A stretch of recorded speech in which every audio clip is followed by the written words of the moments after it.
मच्छंदर नाथ बहुत अच्छे महात्मा हुए थे, अच्छे सन्यासी थे, उस युग के बहुत बढ़िया थे। मच्छंदर नाथ ने बहुत तप किया, भगवान शंकर की साधना सिद्ध हो गई। भोलेनाथ उनके सामने आके प्रकट हो गए। भोलेनाथ सामने आके प्रकट हुए। उन्होंने षडाक्षर मंत्र का जप बहुत लंबे समय तक किया था, ओम नमः शिवाय। और वो प्रकट हो गए, भगवान शंकर प्रकट हो गए। और भगवान भोलेनाथ ने कहा वरदान मांगिए। मच्छंदर नाथ चरणों में गिर पड़े। कहा भगवान आपका दर्शन हो गया, अब कुछ नहीं चाहता। भगवान ने कहा कि मेरा दर्शन तो कुछ मांगने को होता है, मम दर्शन फल परम अनुपा। हमारा जो दर्शन है वो कुछ तो देता है भक्त को, मांग ले। जो भगत है वो तो कुछ मांगता ही नहीं है। मच्छंद्र नाथ ने कहा मुझे काय की जरूरत है, मुझे पता ही नहीं है, मुझे क्या चाहिए मुझे यही नहीं पता। तो भगवान शंकर ने कहा तुम्हारे माध्यम से मेरी एक संप्रदाय तैयार होगी, लोग उसको नाथ संप्रदाय के नाम से जानेंगे। शंकर बोले कहा तुम 9 महात्मा होगे और तुम 9 महात्माओं के द्वारा इस संप्रदाय को बहुत आगे बढ़ाया जाएगा और मेरी विभूति का तुम प्रचार करो। मेरी विभूति जिस किसी बांझ नारी को भी तुम दे दोगे, यह मेरा वरदान है मच्छंदर, उस विभूति के द्वारा संतान का जन्म हो जाएगा। भगवान शंकर बोले।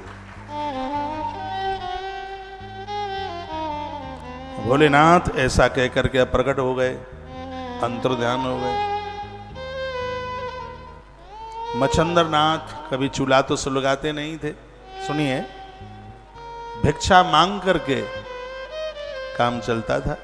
नाथ संप्रदाय बड़ी अच्छी संप्रदाय। हमारे यूपी के बाबा महात्मा योगी इसी संप्रदाय के महापुरुष हैं। वो आनंद की बात यह है कि हमारा जो सन्यास परंपरा है या बैरागी लोग हैं, ये परम सनातनी है। इनके द्वारा सनातन बड़ा मजबूत है, गढ़ा हुआ है, नहीं तो बड़ी मुश्किलें हो जाती। हमारे जितने नागा महात्मा है, नागा साधु हैं, वो सब सनातनी है, वो जिनसे धर्म बड़ा मजबूत है। तो ये महात्मा मच्छंदर नाथ ने देश भ्रमण किया। एक दरवाजे पर जो मिल जाता था उससे ये गुजारा कर लेते थे। एक दिन की बात थी, एक किसी दरवाजे पर जाके आवाज लगाई, अलाप निरंजन आवाज लगाई। अंदर से एक देवी एक थाल भर करके खाने पीने की सामग्री सामान लेकर के आई। वो दे रही थी, लेकिन उसके चेहरे पर कुछ उदासी थी। महात्मा मच्छंदर ने कहा बेटी, देते समय जिसके चेहरे पर उदासी हो उसके हाथ का कुछ लेना नहीं चाहिए, इसलिए हमें तुम्हारे घर की भिक्षा नहीं चाहिए। तुम्हारे चेहरे पर उदासी है। उस देवी ने कहा योगी,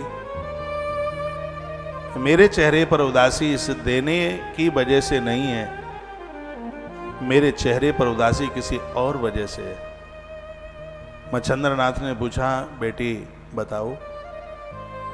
उस बिटिया ने कहा जिसको आप पूरा ही नहीं कर सकते तो फिर बताने का फायदा क्या है, इसलिए गुरुजी आप भिक्षा लीजिए, सासू मां मेरी इंतजार कर रही होगी और मैं जाती हूं। मच्छंदर नाथ ने कहा नहीं बताइए, शायद हमसे पूरा हो जाए। मच्छंदर नाथ बोले।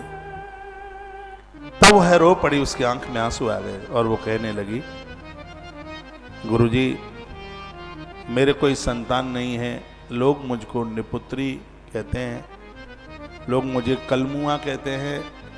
कभी कभी तो लगता है कि मैं मर जाऊं। कभी मैं रिश्तेदारी में जाती हूं तो मेरा बड़ा अपमान होता है। मेरे कोई संतान नहीं। गुरु गोरखनाथ जी के ऊपर एक फिल्म बनी थी बहुत टाइम पहले, और उसमें एक भजन गाया गया था, 2-3 पंक्तियां थोड़ा गुनगुनाएंगे, अच्छा लगेगा गाने में। वो है, देवी महात्मा मच्छंद्र नाथ इसे योगी से प्रार्थना करती है और क्या कहती है, स्वर दें, सुनने में अच्छा लगेगा, बढ़िया लगेगा, सुनिए। और भगवान महादेव से जुड़ी हुई यह कथा है, इसलिए कथा और आनंद ज्यादा देगी। स्वर दो।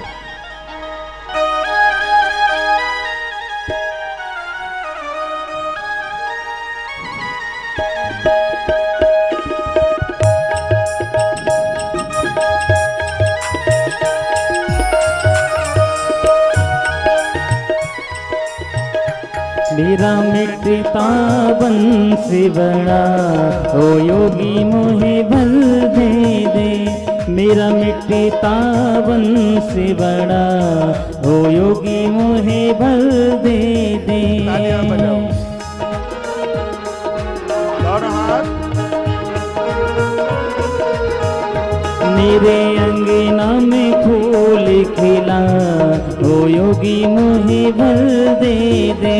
मेरे अंगना में फूल खिला, ओ योगी मोहे बल दे दे।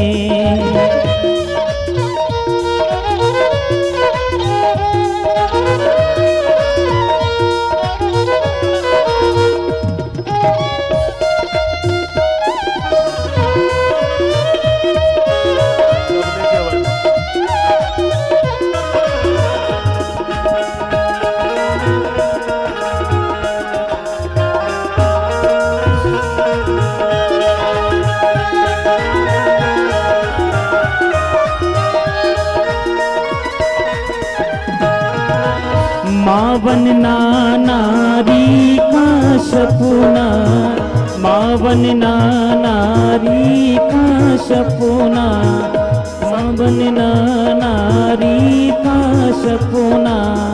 सपना पूर्ण हो कब अपना, सपना पूर्ण हो कब अपना।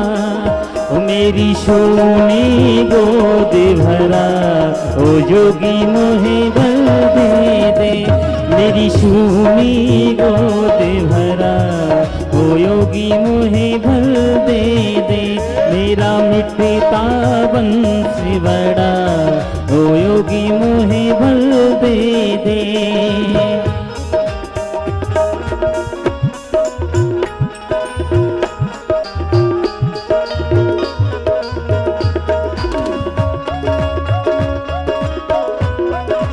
हरि बोल।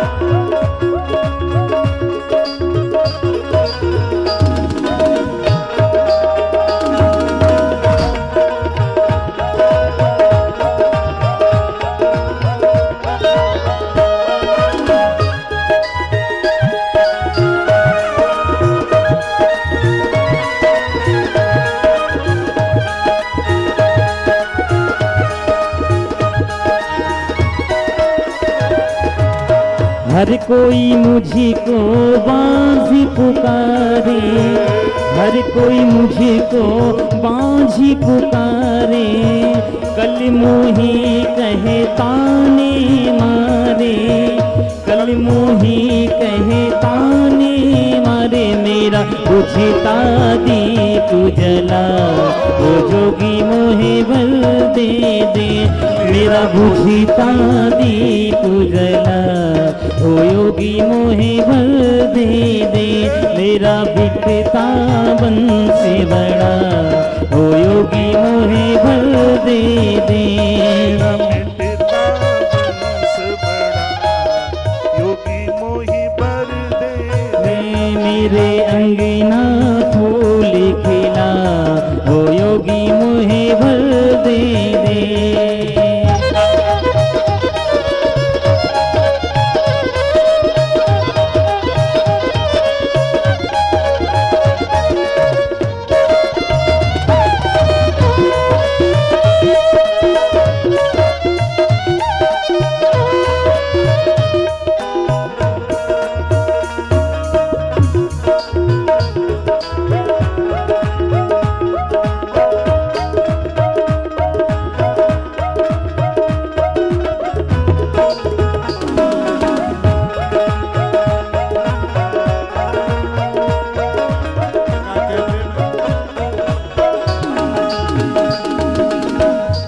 साधु की करती सेवा, एक साधु की करती सेवा, फिर भी मुझको मिली न मेवा, फिर भी मुझको मिली न मेवा। पतझड़ की बहार बना ओ जोगी मोहे बल दे दे, पतझड़ की बहार बना ओ जोगी मोहे बल दे दे। मेरा मिटता वंश बड़ा ओ योगी मोहे बल दे दे, मेरे अंगना में फूल खिला ओ जोगी मोहे बल दे दे।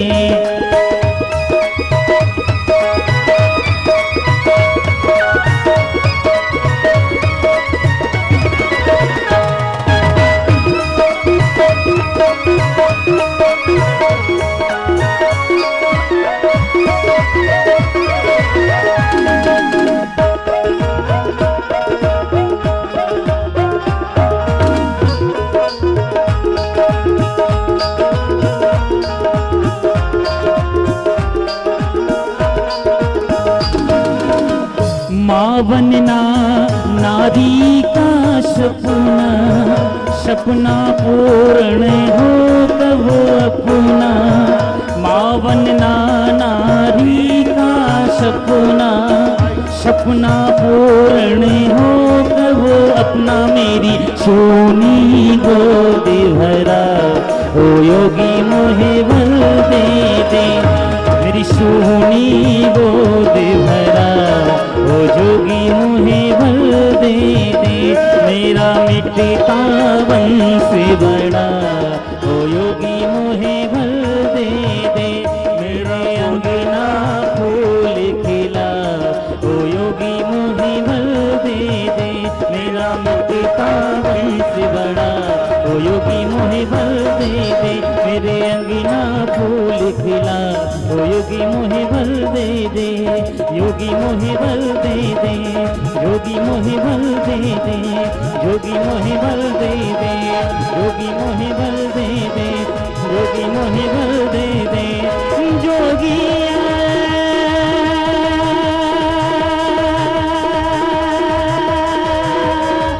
जोगी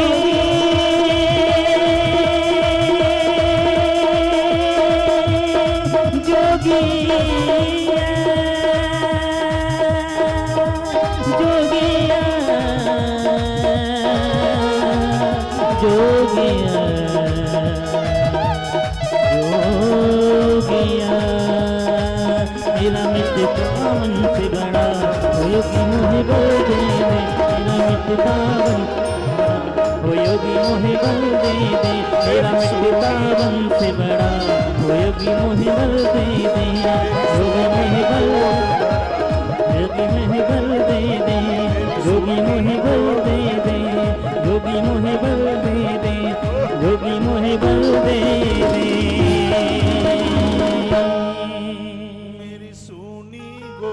भरा ओ जोगी मोहे बल दे दे।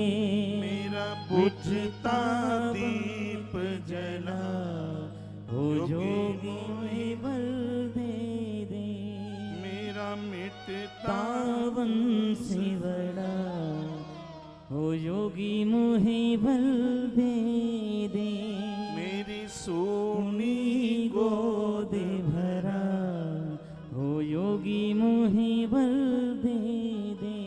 मेरा मिटता वंश बड़ा ओ योगी मोहे बल दे दे। मेरे अगना फूल खिला ओ जोगी मोहे बल दे दे। मेरी सोनी गोद भरा ओ जोगी मोहे बल दे दे। बोलिए शंकर भगवान की जय, महाकालेश्वरनाथ भगवान की जय। नमः पार्वती पतये हर हर महा। तो मच्छंदरनाथ बाबा के सामने वह देवी प्रार्थना कर रही थी।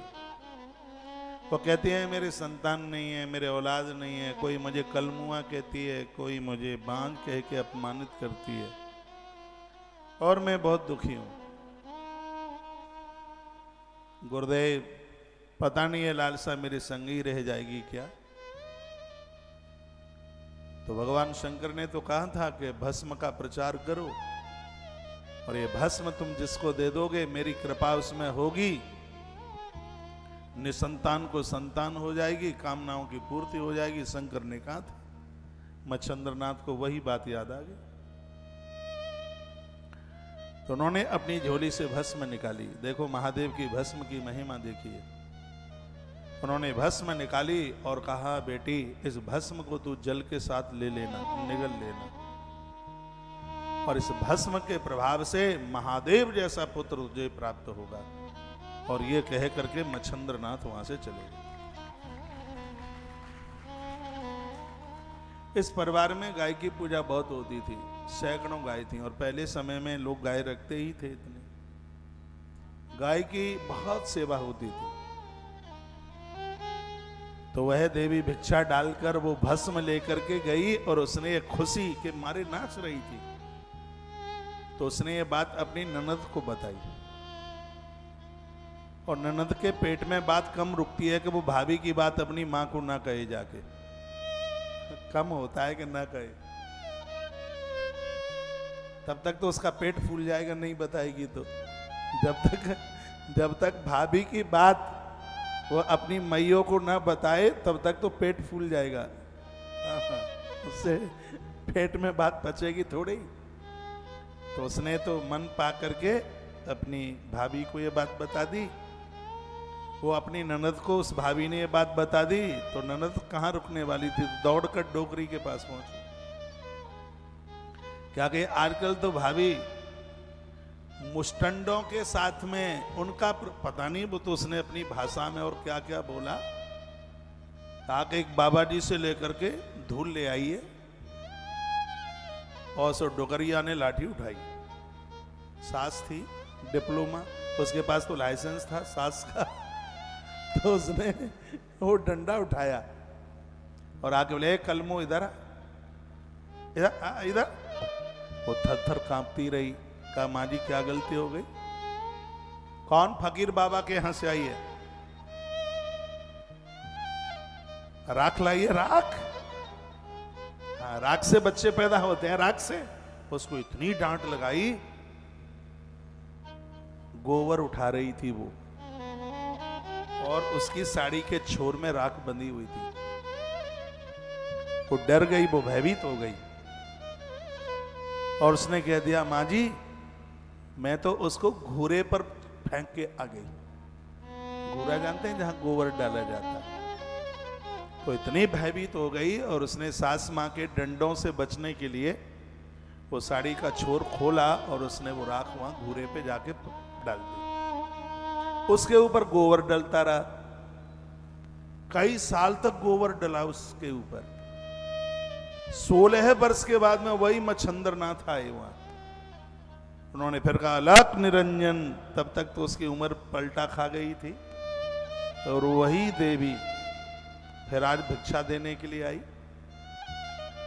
तो बाबा मच्छंद्र ने कहा ये भिक्षा नहीं, 16 साल पहले भस्म दे के गया था, उसे बेटा हुआ होगा, बेटा कैसा है? वो रो पड़ी, आंख में आंसू आ गए। कहा गुरुजी ननद और सास माँ ने बहुत डांट लगाई, मैंने तो उस भस्म को फेंक दिया। मच्छंद्र ने कहा शंकर की वाणी, संतान के लिए भस्म दी जाए और संतान न हो, ऐसा कैसे हो सकता है? तो उन्हें भस्म कहाँ फेंकी? तो उसने वो घूरे की तरफ इशारा किया जहां गैया का गोबर डलता था। वो इशारा किया कि यहां डाला। मच्छंद्र ने नेत्र बंद किए, समाधि लगाई और गोबर के नीचे दबा हुआ बच्चा मच्छंद्रनाथ ने अपनी समाधि में देख लिया। और उन्होंने कहा बेटा, गोबर के नीचे से आवाज आई गुरुजी। गुरुदेव मच्छंद्रनाथ ने गोबर उठाया, जिंदे बच्चे को बाहर निकाला। बच्चा छड़ों में गिर पड़ा। मच्छंद्रनाथ ने उसे कंठ लगा लिया और बेटे ने कहा गुरुदेव मेरा नाम रखिए। तो गुरुदेव ने कहा तू शिव अवतारी है, शंकर ही तेरे रूप में है। 16 वर्ष तक गौ माता ने तुझे रखा है, इसलिए मैं तेरा नाम गोरख रखता हूं, इसलिए उनका नाम गोरख हुआ। गौ माता ने 16 वर्ष उसको दुग्ध अपना पिलाया, उसकी रक्षा करी। साक्षात भगवान शंकर ही और गोरखनाथ प्रभु के रूप में। जिस समय भर्तहरि जी महाराज उज्जैन में थे, उस समय महात्मा गोरखनाथ भी यहीं थे। एक अमर फल आकाश से गिरा था, इसी उज्जैन में भगवान गोरखनाथ ने वह अमर फल अपने शिष्य भर्तहरि को दिया था। और जिस अमर फल के द्वारा ही तो भर्तहरि को वैराग्य हुआ था। कैसे वैराग्य हुआ था, 1 मिनट और हो तो और सुना दूं फिर। हाँ, कैसे वैराग्य हुआ था सुनिए। भर्तहरि की घरवाली ज्यादा सुंदर थी। कोई चीज अति से ज्यादा सुंदर हो तो वो भी ठीक नहीं है ना, इसलिए थोड़ा मीडियम हो तो ज्यादा ठीक है। हाँ, थोड़ा पति और पत्नी का मिलता हो आपस में, एक ज्यादा सुंदर हो और एक कम सुंदर हो तो वहां ज्यादा ठीक नहीं है, ज्यादा बढ़िया नहीं है। भर्तहरि राजा उतने सुंदर थे नहीं और घरवाली ज्यादा सुंदर थी। इतनी सुंदर थी कि भर्तहरि जब वो निकलती थी तो उसके ऊपर छाता ले लेके चलते थे, कहीं गोरा चमड़ा काला ना हो जाए। वो बड़ा ध्यान रखते थे अपनी गृहिणी का। तो एक दिन की बात, गुरुदेव को लगा कि ये तो ऐसा भोगों में डूब गया है, इसका कल्याण कैसे होगा। इसको मैं सीधे बोलूं कि पत्नी से इतना प्रेम मत किया कर, तो ये मानने वाला नहीं है, क्या करें। गुरुजी ने चिंता जताई और गुरु लोग शिष्यों के लिए बड़े चिंतित होते हैं। एक दिन की बात थी, वो अपनी आराधना साधना पूजा में बैठे थे, आकाश में से एक फल आके गिरा और गुरुजी ने उठाया और कहा, अरे जिसके पास में फल होगा वो बूढ़ा नहीं होगा, उसके राज्य में अकाल दुकाल नहीं पड़ेगा, उसको रोग नहीं घेरेंगे। तो गोरखनाथ जी ने कहा, बहुत बड़ी प्रजा का राजा है मेरा शिष्य भर्तहरि, विक्रमादित्य का राज भर्तहरि के बाद आया है, तो क्यों नहीं ये मैं अपने शिष्य को अमर फल दे दूं।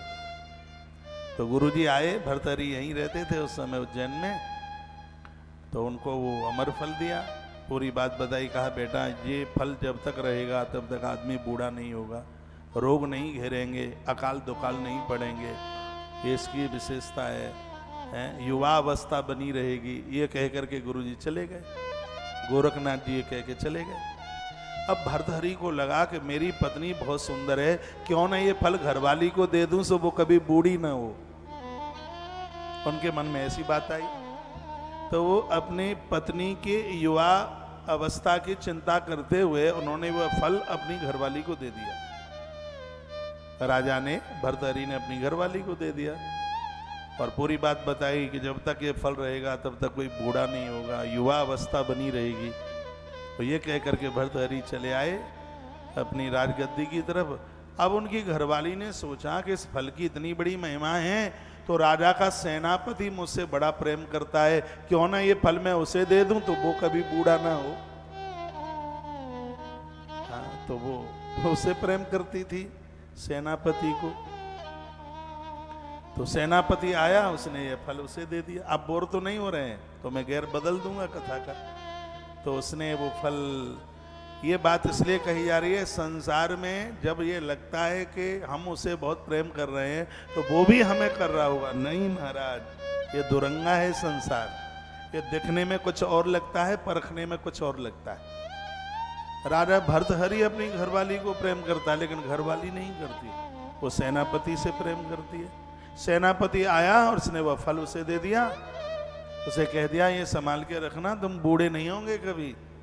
वो बड़ा मुस्कुरा करके खुश होकर के ले गया फल। अब वो सोचने लगा कि नगर की वेश्या मुझसे बहुत प्रेम करती है, क्यों नहीं ये फल मैं उस वेश्या को दे दूं। देखो ढोल में पोल देखो, ये तो सोच रही है राजा की रानी के सेनापति हमें प्रेम करता है, लेकिन वो नगर की गड़का को, वेश्या को प्रेम करता है। वो सोचने लगा क्यों ना ये फल मैं उस वेश्या को दे दूं सो वो कभी बूढ़ी ना हो, क्योंकि बुढ़ापे से तो सब डर रहे हैं, सबको भय लग रहा है वृद्धावस्था से। तो उसने वह फल ले जाकर उस नगर की वेश्या को, गड़का को दे दिया। अब वैश्या के हाथ में आया फल और वो कह दिया कि जब तक ये रहेगा तब तक कोई बूढ़ा नहीं होगा, बीमारी नहीं होगी, राज्य में कहीं अकाल दुकाल नहीं पड़ेंगे। तो वो गड़का मन में सोचने लगी, इतना बढ़िया फल है और इसकी इतनी विशेषता है, तो क्यों नहीं ये फल हम अपने अन्नदाता राजा भर्तहरि को दे दें, जिससे प्रजा का पालन चलता रहे। और उस गड़का ने वह फल राजा भर्तहरि को दिया। भर्तहरि ने देखा कि ये फल वही है जो मेरे गुरुजी गोरखनाथ जी ने दिया, लेकिन ये फल तो मैंने अपनी पत्नी को दिया था, ये इसके पास कैसे आया। उस गड़का को पूछा कि फल तेरे पास कैसे आया। उसने कहा, राजा साहब बुरा ना मानिएगा, तुम्हारे सेनापति से मेरे देह का संबंध है, वह मेरे बिना रह नहीं पाता और वह मेरे पास यह फल लेकर के आया। उसने कहा कि इस फल के द्वारा बुढ़ापा नहीं आएगा, वृद्धावस्था नहीं आएगी, रोग नहीं घेरेंगे।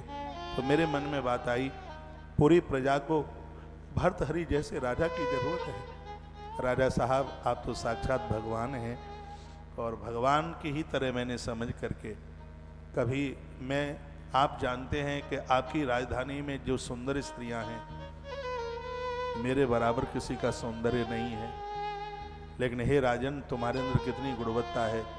तुमने हमेशा हमें अपनी बेटी के रूप में देखा, बहन के रूप में देखा, हर नारी को तुमने माँ के रूप में देखा। तो भगवान का यही तो काम होता है। यही बात मेरे मन में आई, तो ये फल मैंने तुम्हें ला करके दे दिया। सेनापति को बुलाया गया। सेनापति को पूछा, ये फल तेरे पास कहां से आया। बक करने के लिए तैयार नहीं हुआ तो हंटरों की तैयारी की गई, तब तो बकरेगा। तो कांपता कांपता कहने लगा, राजा साहब मुझे माफ कर दीजिए, मुझे क्षमा कर दीजिए। मैं तो रानी साहिबा से प्रेम नहीं करता, लेकिन वो जबरदस्ती से मुझे बुलाती है और ये फल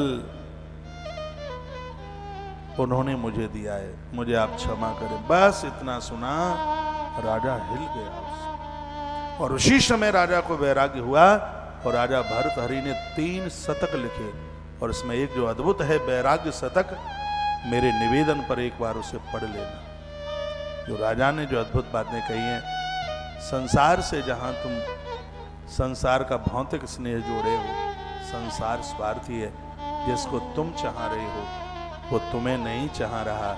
राजा भर्तहरि ने अपने वैराग्य शतक में लिखा है, इस धरती पर सच में यदि कोई प्रेम करने लायक है तो या भगवान है या गुरु है और कोई है ही नहीं। तो भर्तहरि जी ने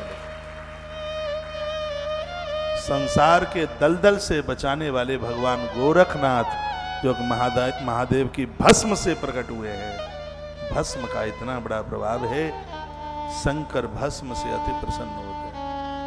एक बात को समझाने के लिए मुझे कहां कहां तक जाना पड़ा। एक बार जयकारा लगाइए, बोलिए महाकालेश्वरनाथ भगवान की जय।